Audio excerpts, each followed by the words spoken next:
Welcome to I'm Not Crying, a podcast about why certain movies make you cry. I'm your host, Matt Jones.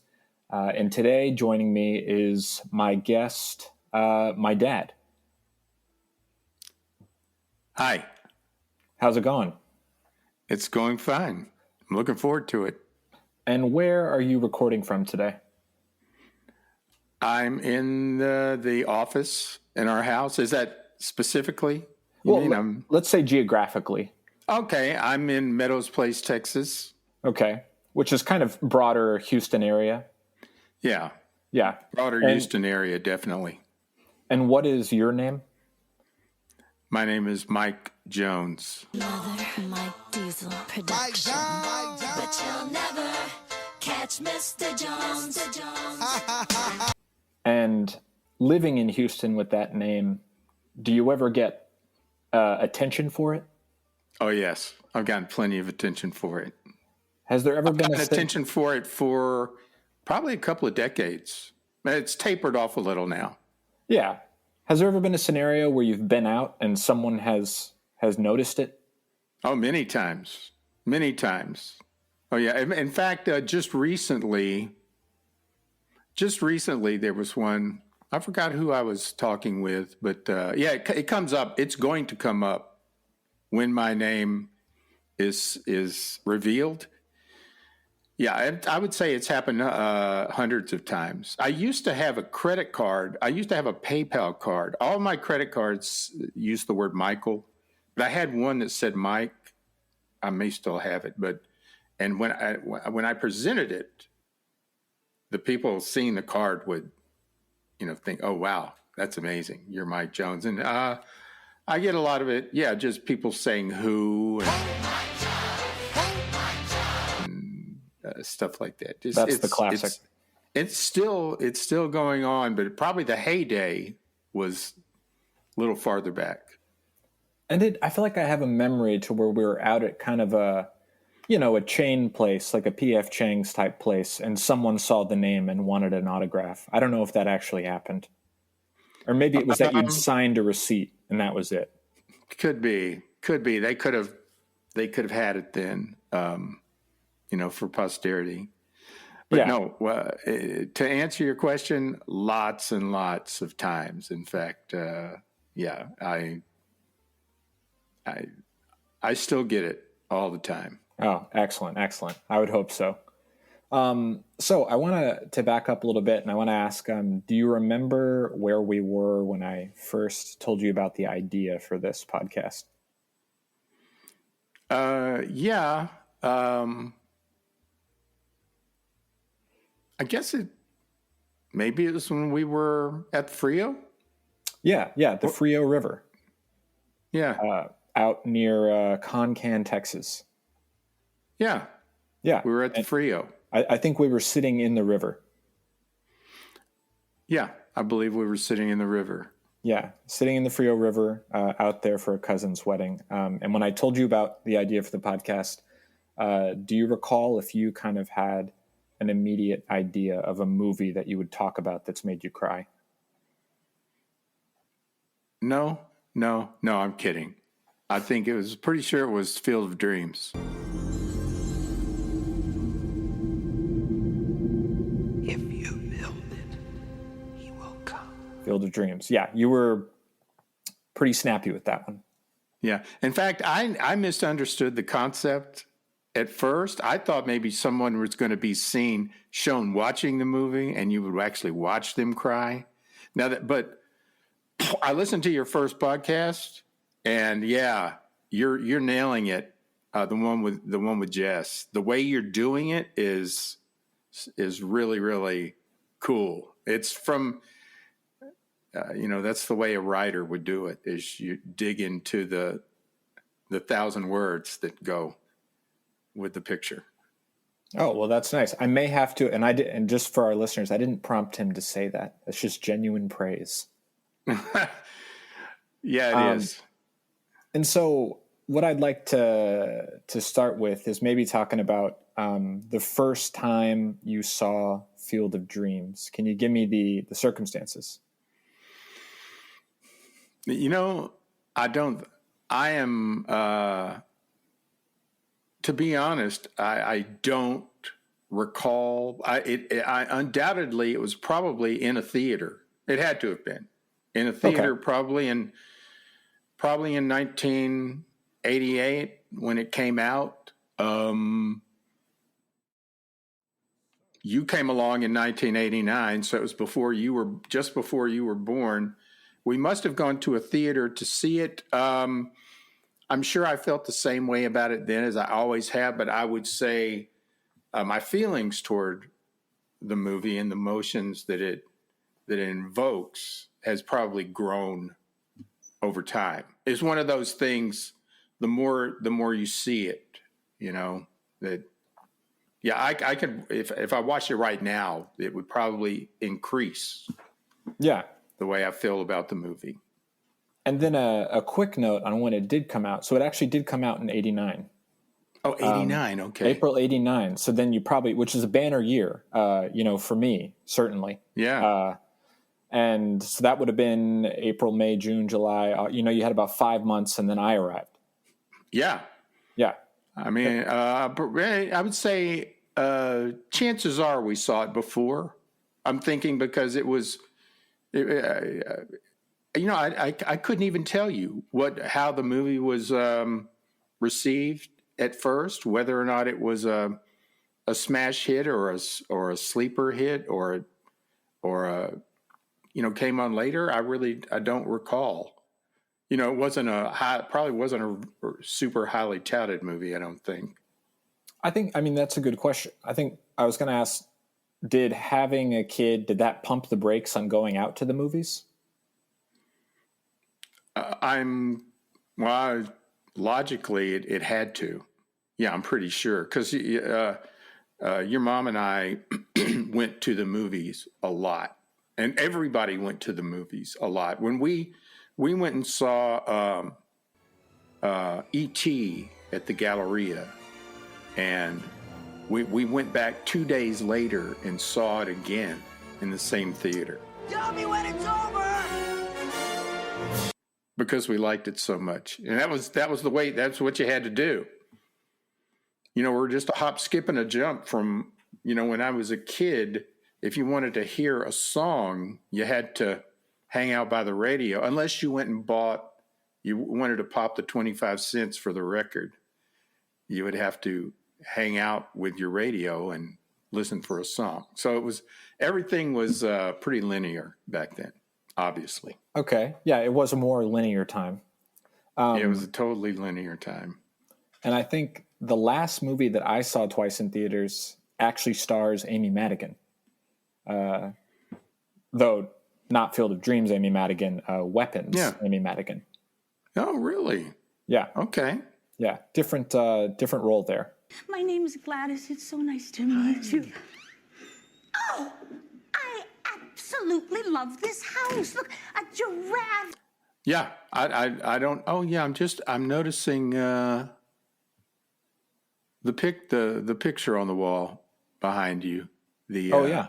The burros. Is that burros or was that the horses? I can't tell. I think it might be a horse and a burro, or a horse and a mule. The photo that he's referencing is it's from Colombia. The place, not Salento, but the place with the hiking. Yeah, the Cocora Valley in Colombia. Yeah, a good hike. Yeah, for sure. So you don't quite remember what theater you saw it in, or exactly those circumstances. No, it's oddly enough, like I just told you the E.T. story. I could tell you exactly where we saw it and everything. Field of Dreams it's muddier than that. I don't recall where I saw it. I don't even recall if I did see it in the theater. I may have watched it on VHS tape. I don't remember. So that should tell you that it's a movie that's probably grown over time. It's probably where it is today in the hearts and minds of most people who like the movie, is that it's aged well, I guess. Oh, sure.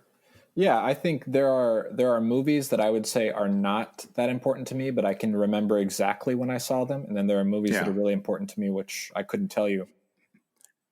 And I also think I must say that, if this was before you were born, even the whole, the concept of,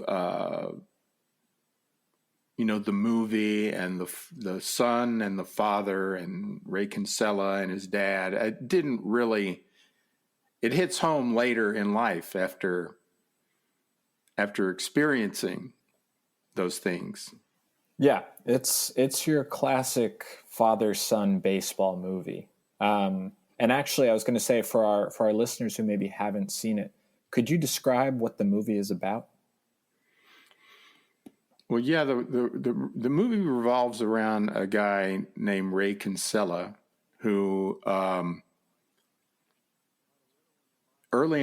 his father was a brief minor league baseball player, and then who loved baseball and but had to leave the game and become like a dock worker, something like that. And so he just, becomes just a regular person and probably didn't live up to, he just got to a point where he really annoyed Ray because he wanted Ray to be this great baseball player. And Ray revolted and didn't really want to do that. So it led to a lot of tension. He split to go to college. And when it came time to go to college, I picked the farthest one from home I could find. This, of course, drove him right up the wall, which I suppose was the point. Really, I guess, never came back until his father's funeral. That's how bad their relationship had become.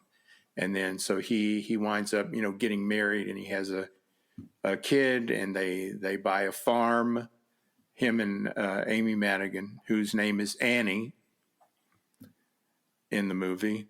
And, he during the course of the movie, I won't go too far into it right this second, but he emanates at times his recollections of the relationship between him and his father, and it's obviously something that he was never able to repair or reconcile.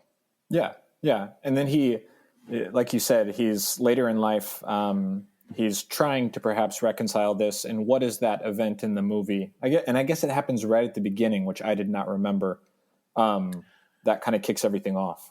It is right in the beginning. In fact, when I watched it, as you suggested recently, probably a couple of days ago, which I probably didn't need to do that at all, but I did, which I would do that anyway. But I saw it. I made a mental note. Really, at the 4-minute, there was an emotional twinge at the 4-minute mark and the 20-minute mark. It's not just later in the movie, and at that 4-minute mark is when he begins by going over the history, the brief laid out history and video history of his life and his father.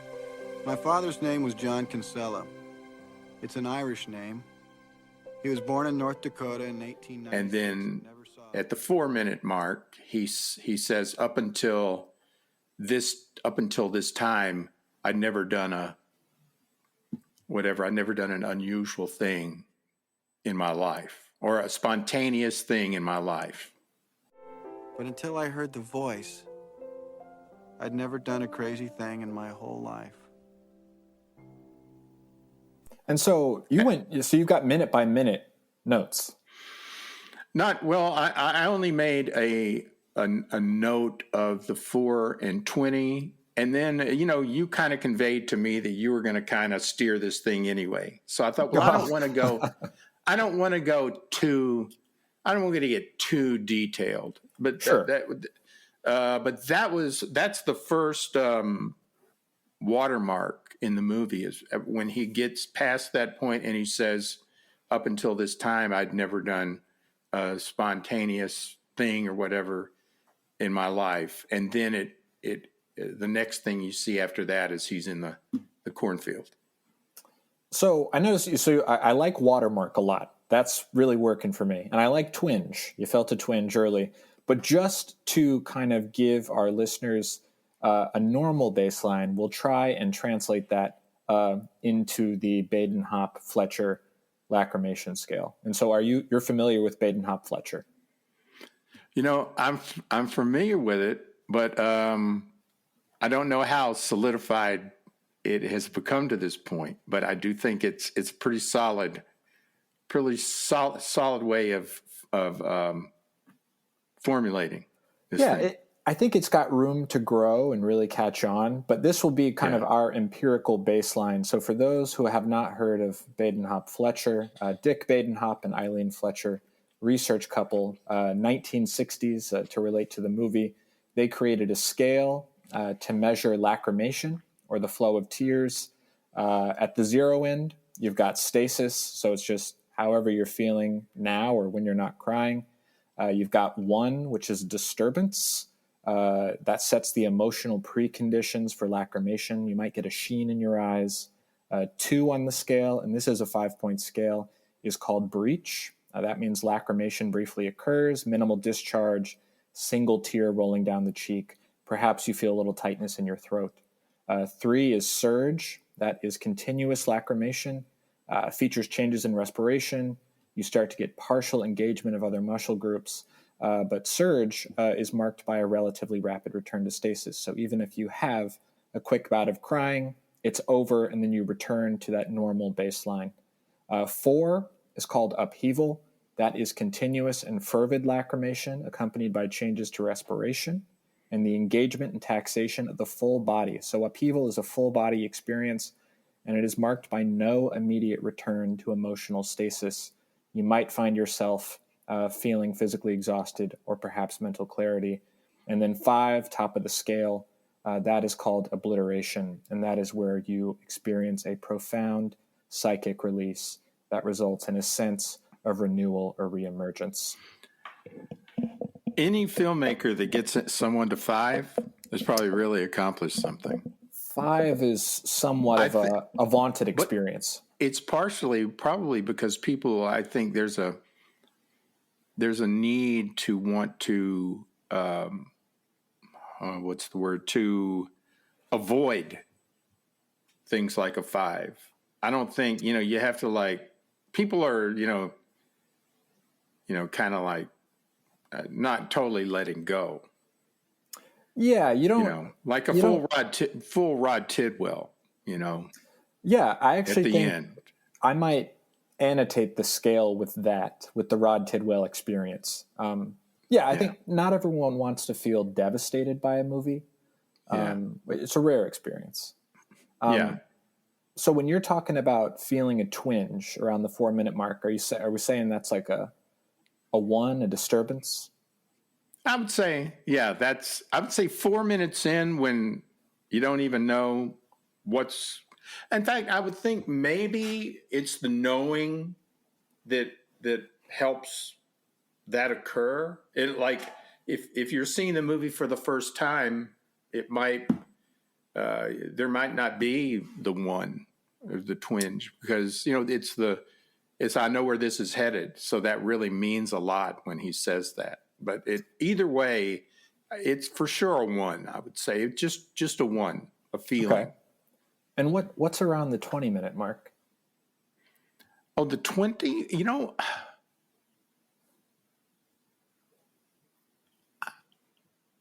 I think.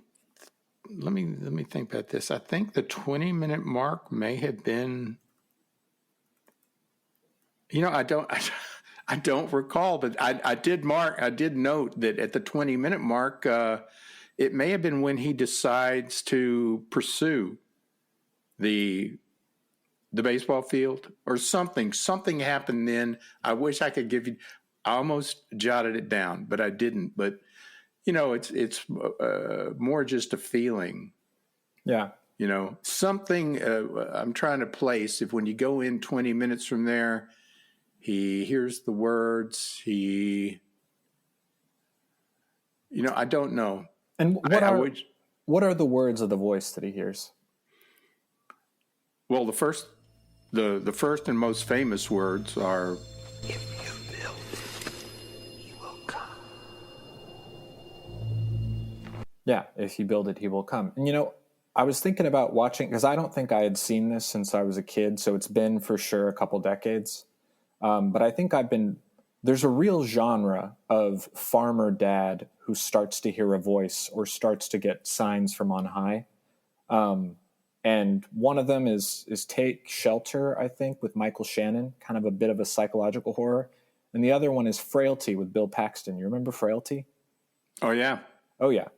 The dad, who's, kind of a farmish guy, starts to hear a voice. yeah, Yeah. and it doesn't turn out as well as Field of Dreams. The angel told me that God would be sending weapons. Maybe you just dreamed it. Maybe you're not right in the head. Yeah. Field of Dreams is really the kind of polar opposite in terms of the vibe. antithesis. Yeah, Yeah, the antithesis. yeah, the Bill Paxton thing. Yeah, that's crazy. That's a little bit. It's kind of more of a Shining type voices thing, right? Yeah. Or what's that movie where they're in the house and he's James Brolin gets. I can't think, but anyway. James Brolin, Margot Kidder, Rod Steiger in the Amityville Horror. Yeah, voices are usually, I think, predominantly bad. I think when people hear voices, it's probably usually turns out bad. Yeah. But not in this case. Maybe that's what's so unique about this movie. Yeah. This is more of the kind of manifesting what you want in the world voice, making it happen.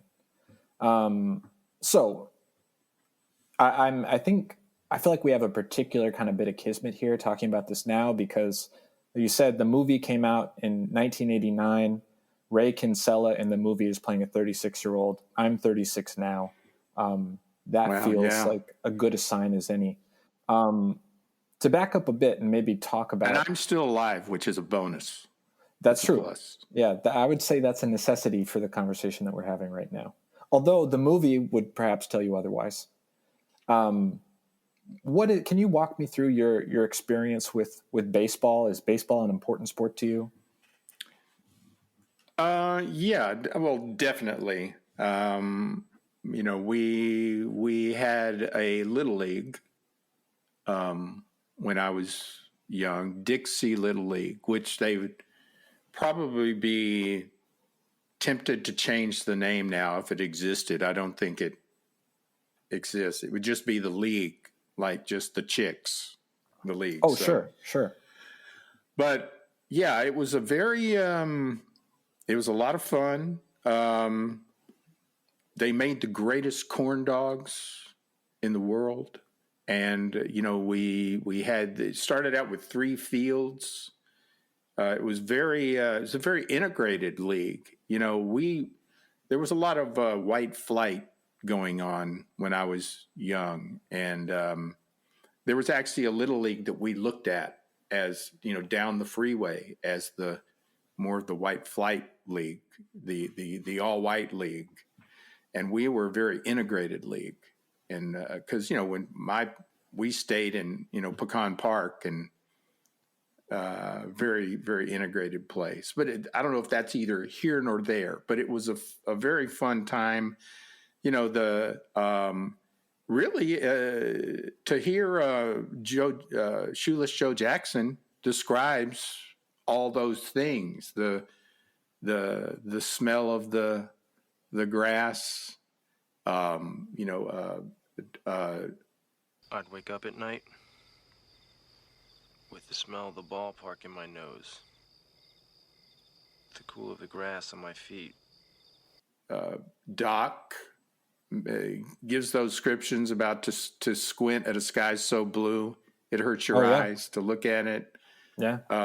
All those things, those good things that go along with baseball. Yeah, I've been thinking about that, and I think the movie does that really well. Like, Baseball, I'm very into the vibe of baseball. I would say maybe baseball is a bit like religion to me. I don't believe in God, but I'm intensely fascinated by how belief shapes our lives and kind of all of the attending lore around it. So even as you might know, I'm not a big baseball watcher.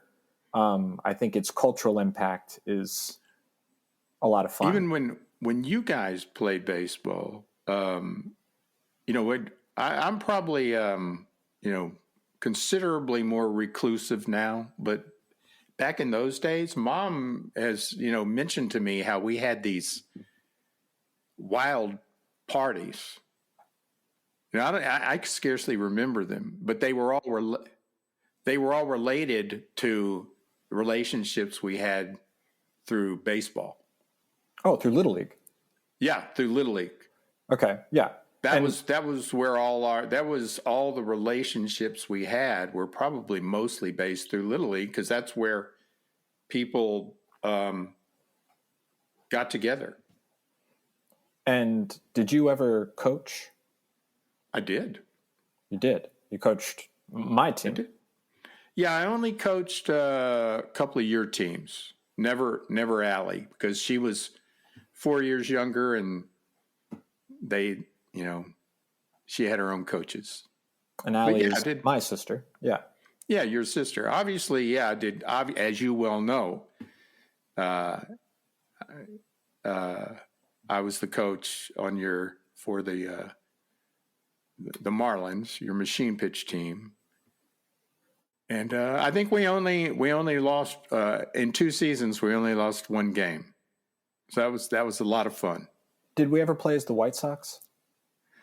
The White Sox, I believe, was the Majors. Majors, okay. At the other field. The other field, and I recall. I feel like we had a pretty good season there. I think you've got it backwards. We had 2 stupendous seasons at machine pitch. Oh, machine pitch. And that preempts Major League. Preempts Major League. Pitch. The machine pitch, like I said, you had an undefeated season and you had a season with 1 loss. So wait, you're telling me we didn't win a neighborhood championship in Major League? Sorry, you're right. We did. In Majors, your last year, we won the championship against the Cardinals, against Charlie Jessup's Cardinals. You made 2 giant outs at the plate because they thought they could run. They thought they could run on us, and we wouldn't get the ball where it needed to be. And our infielders, luckily, a couple of them made really good throws to home plate, and we got those outs. They thought wrong. Yeah, they thought wrong. Yeah, they got a big head about it, and it did not go their way.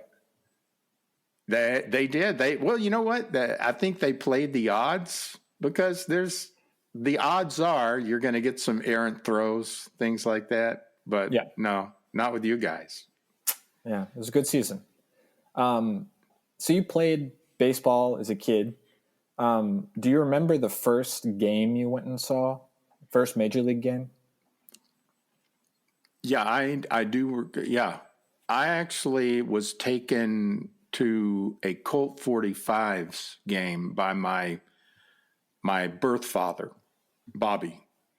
And when I'm going to estimate that I'm going to say you're at maybe no more than 4 years old. Because I think I was born in 56. I think the Colt 45 started up in maybe 60. The judge and real estate baron R.E. Bob Smith had led a successful drive to bring Major League Baseball to Houston. The franchise would be called the Colt 45s. They made their initial appearance in 1962. The Astros came along about 5 years later, but we had this team called the Colt 45s, which became the Astros, and they played in an outdoor stadium, which was, when the Astrodome was built, I believe that stadium hung around a while and then was disassembled and shipped to Mexico to be used as a stadium somewhere in Mexico. But we went to a Colt 45s game, and I think he got fairly inebriated, which even as a 4-year-old I picked up on. only because I'm pretty sure at least 99% of all the dads at the game did get fairly inebriated. So there's not a lot of difference. But we couldn't find the car. And I recall standing, I'll always remember this because we were talking to a group of policemen who were, I guess, going to help us find the car so we could both climb into this giant metal projectile and drive home. And there was no talk about, hey, you might be drunk or something. But I recall one of the cops was having a conversation where he was telling a story about how he hit somebody, and he accidentally hit me. Oh. And so when you're 4 years old and get hit by a policeman, I guess that I never forgot that. But basically they helped us. You know, we found the car and went on our merry way. And you know, probably 6, 7, 8 years later, you know, we were my team was being put in the back of a pickup and driven down 610 to go see Astros games.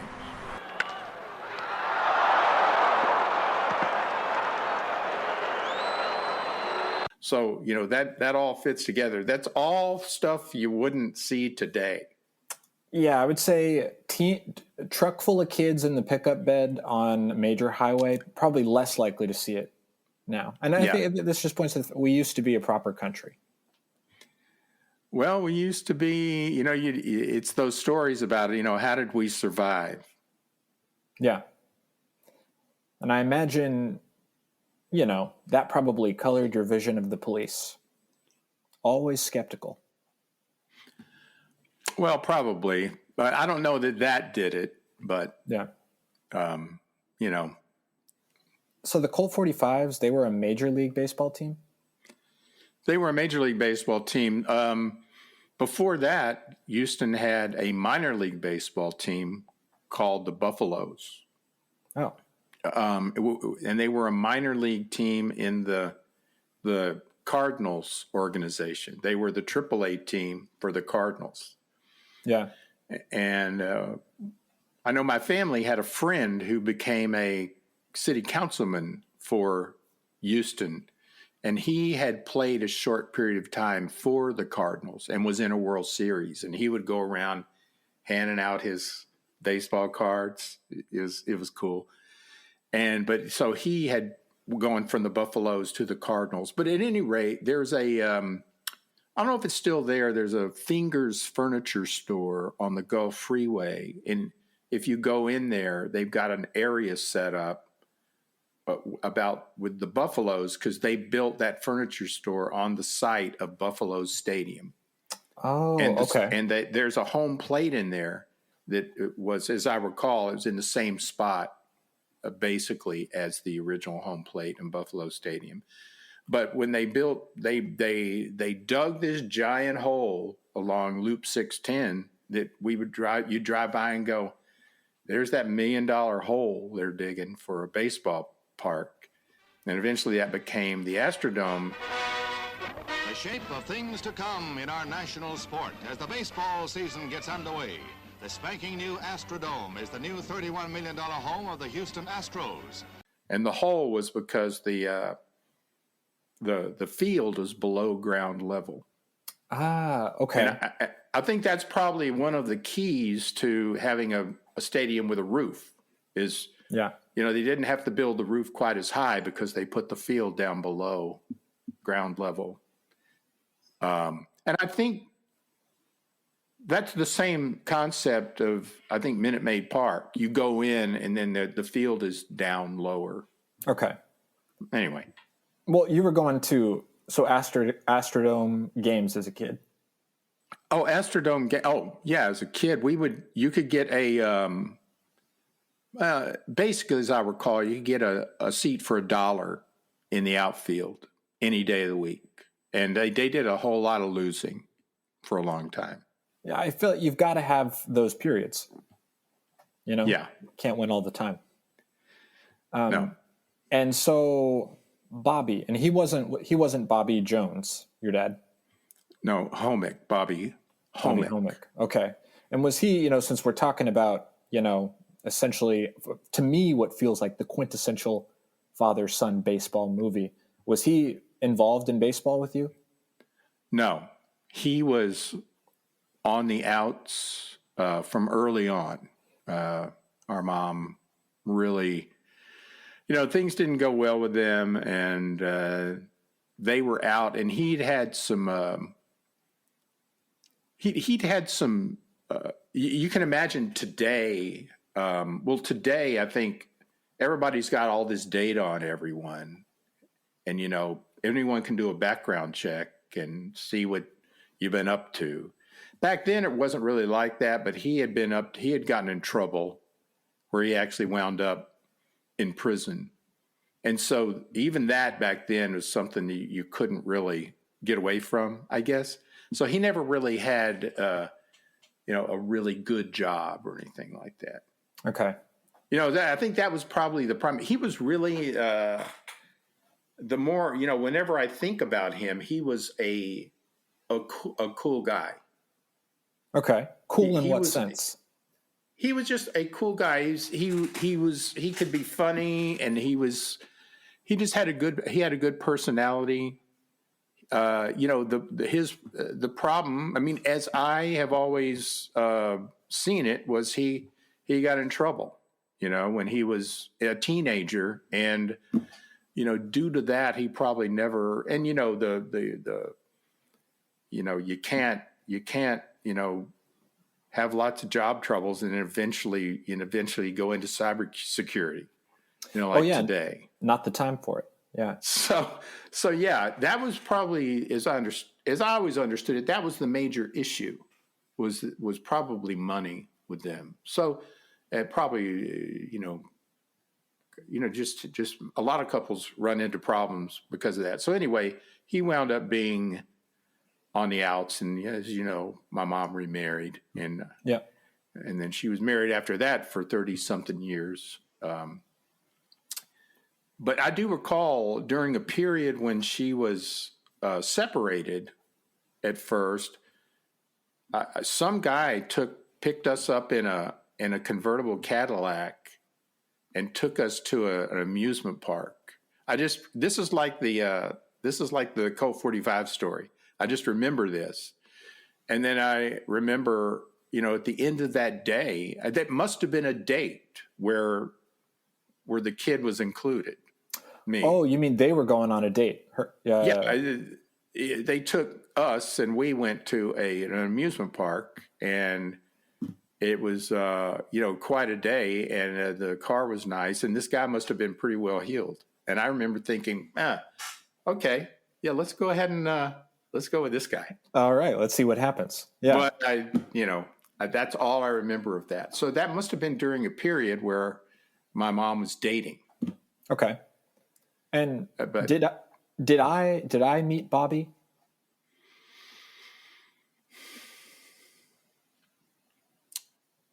That's a good question.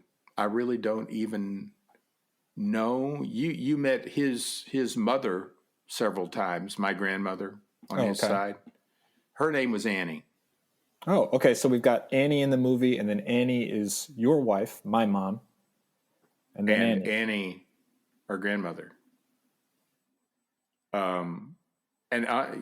Ironically, I mean, our Annie and her are the only people I ever knew who made really great cabbage rolls. Cabbage rolls. What's the story with cabbage rolls? I don't know. It's like meat and cabbage, and it's just really good. Okay. But I guess they were kind of and you've looked up the ancestry on this. You could trace that side of the family back farther than my mother's side, as I recall, and they were from like Eastern European area. So that's where, a lot of the cooking and things like that come from. Yeah. I was thinking the cabbage roll was given kind of Eastern Europe there. Yeah. I really don't know. But at any rate, I'm probably getting way far away from Field of Dreams here. But no, this is all. I would also say that I hit one home run, and that was in Pony League. Oh, yeah. And that's something that I absolutely never forget, start to finish. I would think not. The whole experience of hitting a home run makes me wish everyone could hit a home run at some point. And that's why, hence, I hit a home run. Or, hey, man, that was a home run. Long drive, high and deep to left, and that one is gone. Yeah, I mean, I would imagine I never quite got to the home run. I feel like my specialty at the plate was more laying down a bunt. Yeah. But I think if you want to bring it back to the movie, then yeah, I think when we're talking about Doc as Archie, a young guy, having the chance to go up at bat against a major league pitcher and just even hit a ball, even if it's a pop fly. Stretch a double into a triple, flop face first into third, and wrap your arms around the bag. Oh, yeah. Wink at the pitcher. Wink at the pitcher. All those things. Yeah, obviously, I think you don't have to make up any of that stuff because I think so many people, primarily males, because that's who was playing back then, you know, from the Generation Jones or whatever. In your day, even, we were co-ed playing baseball, but back in that day, it was all guys. Girls were relegated to softball. Oh, sure. I do remember having a co-ed league growing up.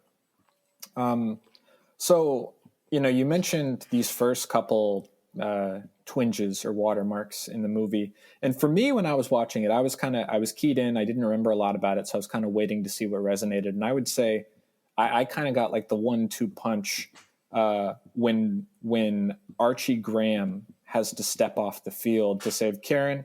When you're into the final 15 minutes there, which is like, yeah, that's everything. Oh yeah. I love that you're saying that though, because I find that incredible. It's a 1-2 punch. It's a wallop. Oh yeah. It's a wallop. All right. And then obviously, you know, the ending, spoiler alert, when his dad is going into the cornfield and then he calls out, you know, Dad, that to me is the, you know, you mean that's the when kiss of death. His dad is walking to go back and he says, "Hey, Dad?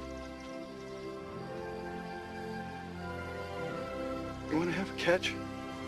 But you know? when he throws the ball to his dad, but to me, the crescendo is when the ball comes back and he catches the ball in the glove. See, this is tough. Yeah. And he just looks at the ball. Yeah. What do you feel like? What is it about that moment? He just realizes how epic that can be. Yeah. See, it's crazy that, you know, this thing's been around for 30 years, 36 years, and it just affects me this way. Yeah. Yeah, I didn't even think, I might as well be Rod Tidwell right now. I'm not going to cry, Roy. But yeah, when he catches the ball and then he looks at it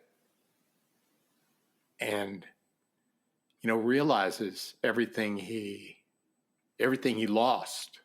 Yep. Even though it's so simple. Ray Kinsella is your ambassador of Quan. He's my ambassador of Quan, but he also realizes in that same 5 minutes that regardless of what he lost, look at everything he gained. Yeah. With his wife, his daughter, not to mention everything. Even if you get rid of everything else that's happened, all the supernatural in the movie. Yeah. He developed a good life, and I think he improved upon life in general for a family over what he experienced. Of course, he ran into some bad luck because his mother died, and his father had to raise him. So yeah, I think his overall situation had improved. I think just like everybody wants to think they they improve, and then parents want their kids to have a better life. Yeah. So I think he did go on to have a better life, regardless of whatever problems he had, and maybe that catch, brought that full circle. That regardless of what happened, I do have a good life. Yeah, I think he does. And I feel like for me, when I'm coming to the end of it, I feel like you could probably say it's about a lot of things. And I think people have probably written quite a bit about what it's about. But I feel like to me, it's about the magic of second chances. No one who gets that chance. He did. Yeah, he gets that chance. The Chicago White Sox players get that chance. Archie Graham gets the chance. Everyone gets that second chance. Yeah, the Graham thing, as you mentioned, though, it's right up there. I put it right under. It's it's okay. Yeah, that was the one-two punch. When you pans down and you see the glove drop to the ground. Yeah, and then he steps across and becomes Doc Graham again. Yep, I think that primes the pump for the ending. It does. It primes the pump for sure, and it tells you a lot about it. It solidifies the way Doc Graham describes his entire life. That he's going to give that up to save a child. Well, yeah, and I think he even says to him the real tragedy would have having only been able to be a doctor for 5 minutes. Yeah, exactly. Because he did a lot of good. Exactly. So then to go back to that moment where you're talking about where Kevin Costner, he's having a catch with his dad. He looks at the ball. Obviously, that's a very big moment for you. Can we quantify it? Like, where do you go on the Baden-Hop-Fletcher scale? Well, the way you describe the scale, I mean, I would think it has the squeaky chair. I gotta stop leaning back in the chair. I'm a big chair leaner. Yeah, I would think it depends. It could go full on. It could go full on 5, I guess, if you wanted it to, or could let it. But typically, I would say it's 3. Because there's that. I mean, I probably could have gone on full on just talking about it, but there's that. We have this. We probably all have this desire to want to regulate and not just run around acting like a baby all the time. Well, no, and I think you're right. So Baden-Hop-Fletcher, they kind of saw 3, the surge level, as what they called the surge point, to where you start to experience that moment where you could tip and you could totally let everything go. But, some of us, we have stuff to do. We have things to get back to. We don't want to experience. But you're correct that Doc Graham is the prime. That gets that, that puts you on the slide downward there that you can't stop when Doc Graham leaves the field. Yeah. And then it just crescendos from there.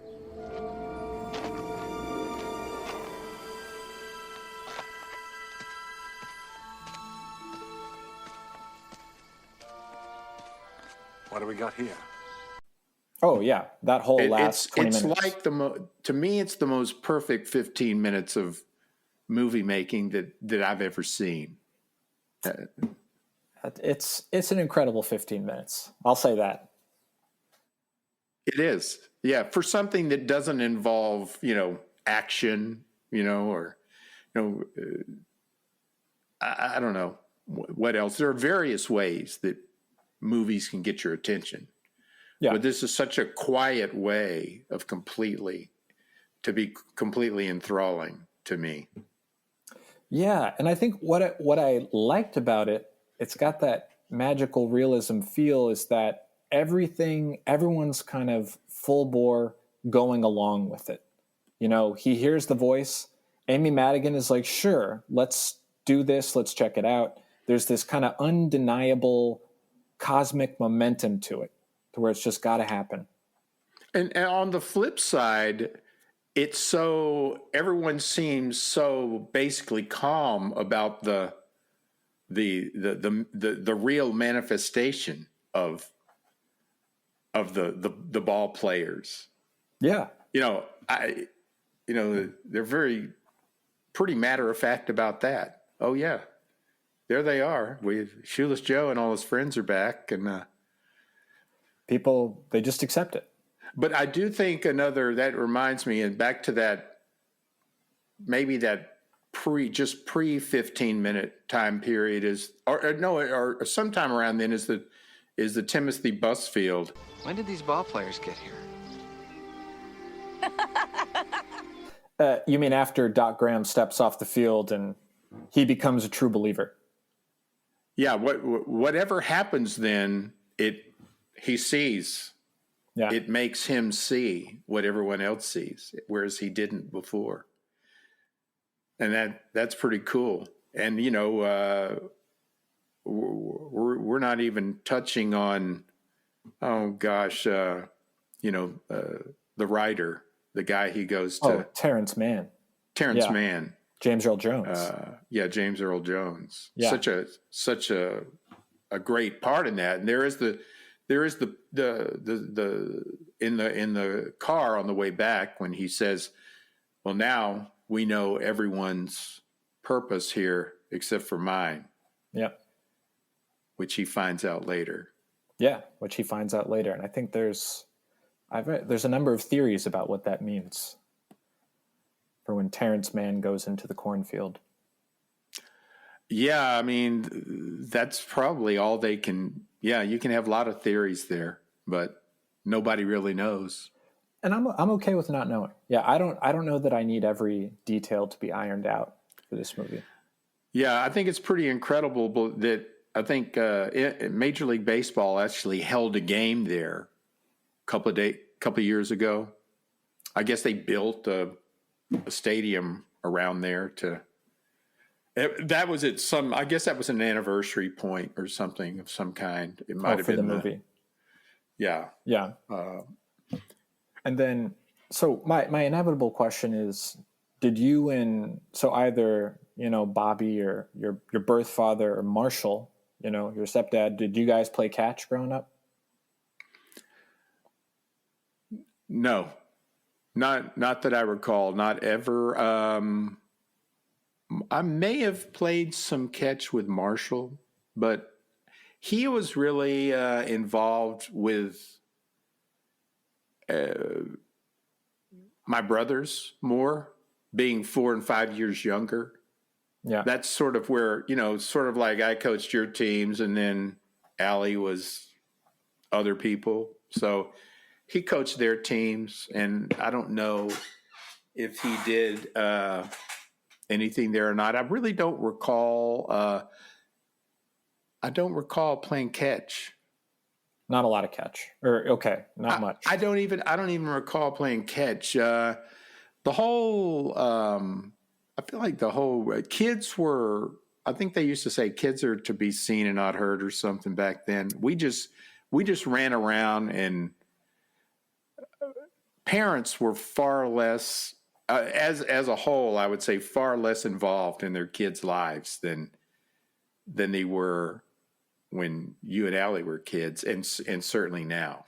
Oh, right. We didn't know anything. There wasn't anything that approaching what we would think of as a helicopter parent or anything like that back then. Yeah, I remember having, a great deal of freedom as a kid, especially things like summer, but also, I mean, from what I recall, we played catch.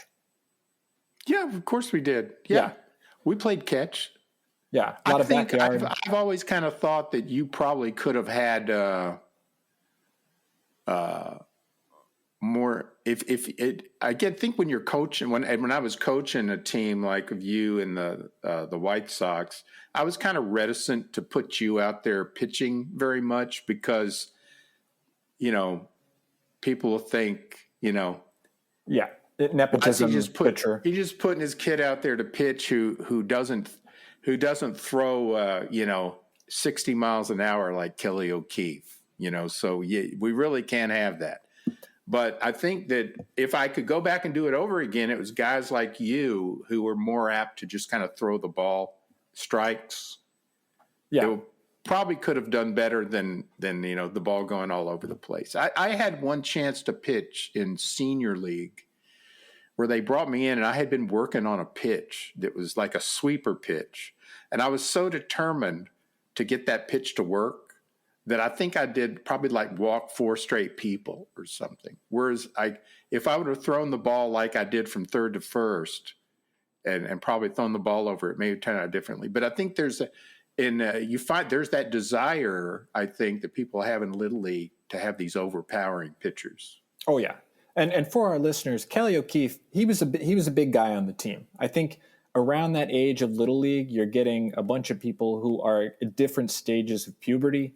Kelly O'Keefe, he was on the top end of that stage, the far end. Top end of that, for sure. Yeah. You never, I never witnessed, I think your mom and I both, we've commented how I think we never really noticed you be in that top end in any sport, including swimming, until that year when you coached.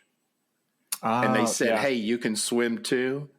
And when the guy said, there goes a howitzer, when you were doing the backstroke, because that was the only time you ever participated where you were at that far end of the age group. Yeah, I was later.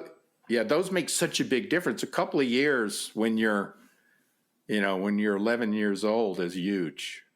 Oh yeah, that's what I mean. And I do remember transitioning from Major League to Pony League and going up against teams outside of our neighborhood who were just shaving. Oh yeah, they were shaving. Yeah, there were mustaches, wispy and not. I think there could have been some. I don't know, something not right. You think there was impropriety? Could have been improprieties. And I think we've heard, Mom was recently saying how she saw some story about about a dad's club, improprieties. And we thought, well, wasn't that Oak's dad's club? So I don't know. That was what they were called, Oak's dad's club, that the team over there were thinking of. Oh yeah, I remember the shaving them. Team. It was a real walloping. Their younger team, they had like a B team of younger players, and they were more in y'all's wheelhouse. Okay. They were the ones that hadn't totally gone past puberty yet. And so, like the other guys. What was your position in baseball? Mainly probably third base and shortstop. Okay. But you know how that progression goes when you're the young player on the team. When I was the first year player, I was in the outfield. And then when I was the second year player, I was in the infield. Okay. The older. That's the hot real estate when they bring you in closer to the mound. Yeah, that's where you want the guys you can presumably count on the most. Yeah, and I remember I ended up doing quite a bit of catching, from what I recall. Yeah, you did. Yeah. Like I said, catching was a big part of that game. Yeah. I think you wound up liking catching to some degree. You're always in the game when you're catching. Oh, all the action is there. Apart from you and the pitcher. Yeah. So then if someone is, coming to you, a friend, they say, I'm looking to watch a movie that makes me cry. Are you recommending Field of Dreams? I would have to. I mean, if it's I guess it's more of a man's movie, I tend to think. Like, do you think it resonates more with kind of the father-son dynamic? Well, that's foregone conclusion. The father-son, baseball, all that. It's got it all. And another thing we were curious about as we were talking about this today as well, that Field of Dreams, it's an unusual film in that men, universally, all guys, when we watch it, we tear up at one point. Yeah. And we're ashamed to admit that we do that, but that is one of the few films that makes all men cry. I can tell you, I can probably back that up just because Jess watched it with me. Jess is my wife last night. Mm-hmm. And I would say at the end, for her, she was like, who's crying at that movie? Oh, was she really? She was like not on board. It was no Nutty Professor. Now I've got to watch Nutty Professor. I've got to look for when am I supposed? When do I can tell from that podcast what I'm supposed to look for. I don't recall exactly. Well, it wasn't what Jess got caught up on with Field of Dreams, and something that I didn't even know, was apparently there's some inconsistencies with the ages of people. So Ray Kinsella's dad was born in 1896. Ray was born in 1952. Karen, his daughter, was born in 1974, and the movie takes place in 1988. I think she's 10 years off. I've always been under the impression he was born when John Kinsella was 42. No, I think in the movie he says he's born in 52, and then I thought John Kinsella was 42 years old when he was born, but yeah, the numbers don't bear that out. The numbers that you're. And apparently what's interesting is that it's well documented. Like, the numbers just don't add up. But for me, it also doesn't matter. We saw a comedian once who did a bit. He talked about when he and his girlfriend went to see E.T. back on E.T. I'll go back to E.T. And there's the part where E.T. is in the basket of the bike, and they ride. He shows them riding in front of the giant moon in the sky. That's an iconic photo, I guess, from maybe and she says, "Oh, that's fake." Well, you got to call it like you see it. You do. Now, was E.T., does that fit into a movie that, an emotional movie? It must have been, but there's different. Your scale covers 5 degrees of crying emotions. There are other scales. Probably the happiest movie that I can ever watch, to me, is Moonstruck. The moon is a little like love. Will you marry me? I will marry you. I will be your wife. Oh, yeah. If I had to sit and watch Schindler's List and I couldn't get away from it, I'd probably want to watch Moonstruck right after, just to recover. To recover. You take a downer and you follow with an upper. Moonstruck is one of the most uplifting movies I've ever seen. Yeah. So you may want to watch that too. I don't recall any crying type emotion, but it's more just it's a feel good movie. Yeah. Yeah. And I would say Field of Dreams, even though it produces tears, I would say that they're not the saddest of tears for me. I think they're not sad at all. Yeah. They're the happiest tears I can imagine. Okay. Yeah. I'm going to add that to the scale if I can, if that's allowed. Yeah. That's, I don't think if there's another description of that type of emotion, I guess we'd have to grope around for it and find it. But to me, it is happy. Yeah. And that's the thing, Baden-Hop Fletcher, they were certainly non-comprehensive. They were imperfect in their, I think, execution of the scale. Who knows if I could be have my own movie where Bobby came back and we played catch we never did. Could be the same thing. Well, and I was thinking about that when his dad says, "Is this heaven?" And then Ray says, "It's Iowa." And I guess that's a version of heaven, metaphorically, Iowa is heaven. Yeah. To Ray, do you agree? Oh yeah, because he says this must be heaven. Yeah, because he has.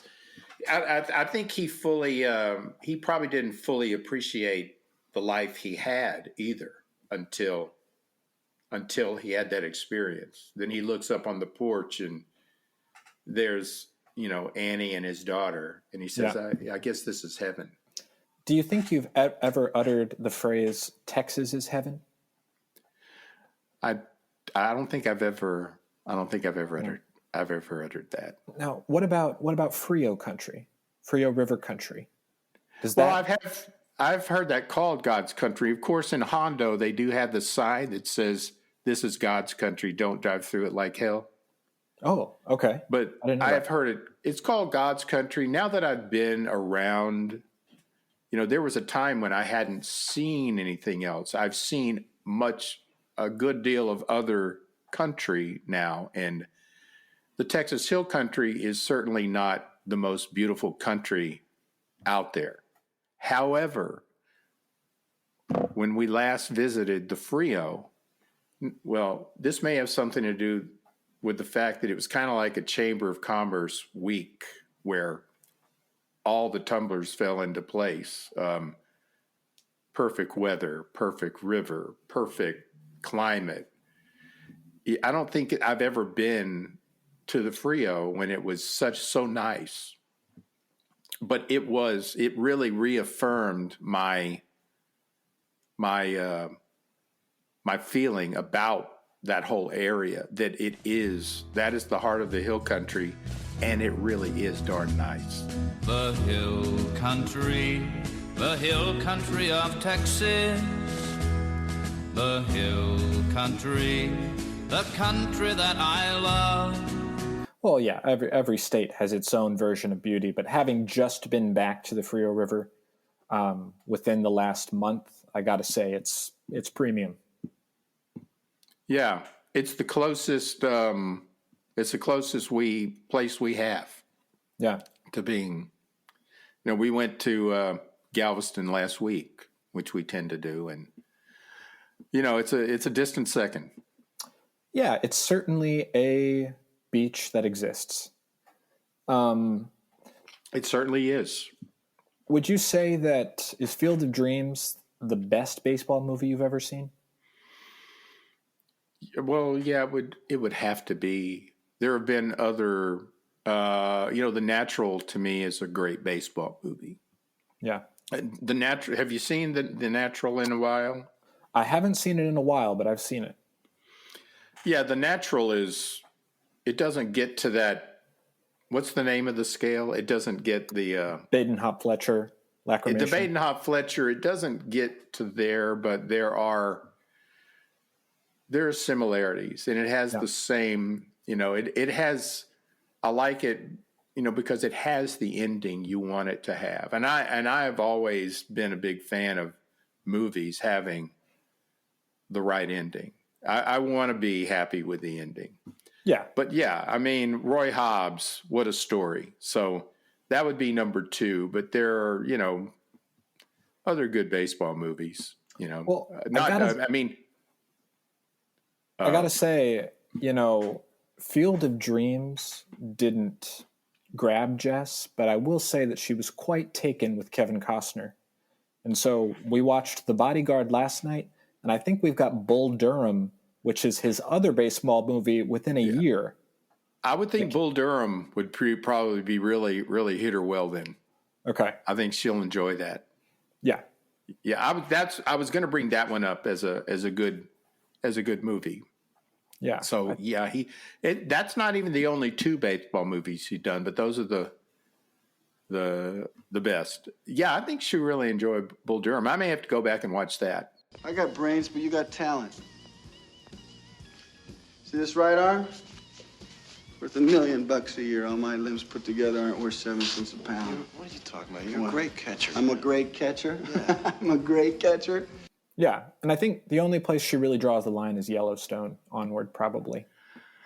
Well, there's Field of Dreams Costner, and there's Yellowstone Costner. And, the two really can't be put together in the same basket. Yeah, and it's probably best not to even attempt. Yeah. Yeah. Hang on. Mom is asking me. She keeps asking me, done? I'm just going to say no. I've got great news for her. You can ride all day long. Another Mike Diesel production. But you'll never catch Mr. Jones. I'm Not Crying is a production of Wild Burrow Studio. Thanks to Piranha Sound for providing our intro music, and thanks to our listeners. If you have a recommendation or a review of a movie that's made you cry, reach out at imnotcryingpodcast@gmail.com. I'm your host, Matt Jones. Until next time.